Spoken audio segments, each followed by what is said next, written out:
सोचो क्या होता जब इतिहास के दो सबसे खतरनाक शिकारी आमने सामने आ जाते। एक तरफ स्माइलोडोन फेटालिस जिसके तलवार जैसे कैनाइन दांत पल में दुश्मन की नसें काटते हैं, और दूसरी तरफ पैंथेरा एट्रोक्स यानी अमेरिकन लायन, बर्फीले मैदानों का असली सम्राट। दोस्तों ये कहानी सिर्फ कल्पना नहीं है, क्योंकि दोनों ही शिकारी एक ही दौर प्लेस्टोसीन युग के थे और दोनों के ही जीवाश्म एक ही जगह लाब्रे tar pits में मिलना इस बात की पुष्टि करता है कि ये दोनों मॉन्स्टर एक दूसरे से जरूर टकराए होंगे। कहानी शुरू होती है प्लेस्टोसीन युग के अंतहीन बर्फीले मैदानों पर, जहां सूरज अपनी आखिरी नारंगी रोशनी गिरा रहा है। हवा में बर्फ की ठंडक और खून की हल्की गंध घुली हुई है। झाड़ियों की ओट में घात लगाए बैठा ये काला पीला साया है स्माइलोडोन फेटालिस। उसकी आंखें सामने से आ रहे 800 किलो के बाइसन पर टिकी है और अगले ही पल वो बिजली की तरह झपटता है। उसके शक्तिशाली 4 लिम्स बाइसन को जमीन पर पटक देते हैं और फिर रेजर शार्प टीथ मोटी खाल चीरते हुए सीधे जगुलर तक पहुंच जाते हैं। एक अंतिम दर्दनाक गुर्राहट और धूल का गुबार शांत हो जाता है,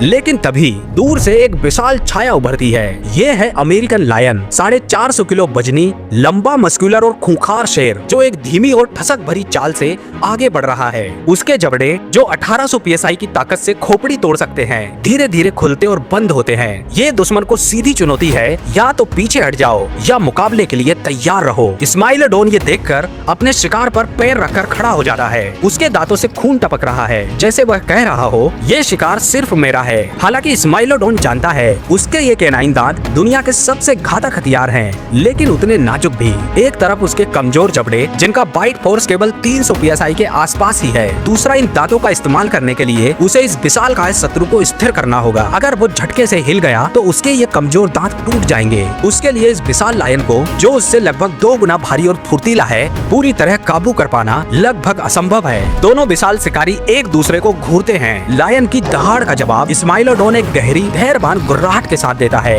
क्योंकि ये चालाक शिकारी लड़ाई का परिणाम पहले ही तौल चुका है। जीत का मौका शून्य है और हार का मतलब है अपने नाजुक मगर अनमोल दांतों को तोड़वाकर भूख से मर जाना। स्माइलोडोन धीमे मगर सम्मानजनक तरीके से शिकार से अपना पैर हटा लेता है और झाड़ियों में कहीं गायब हो जाता है। मैदानों का राजा दहाड़ के साथ बाइसन की तरफ बढ़ जाता है।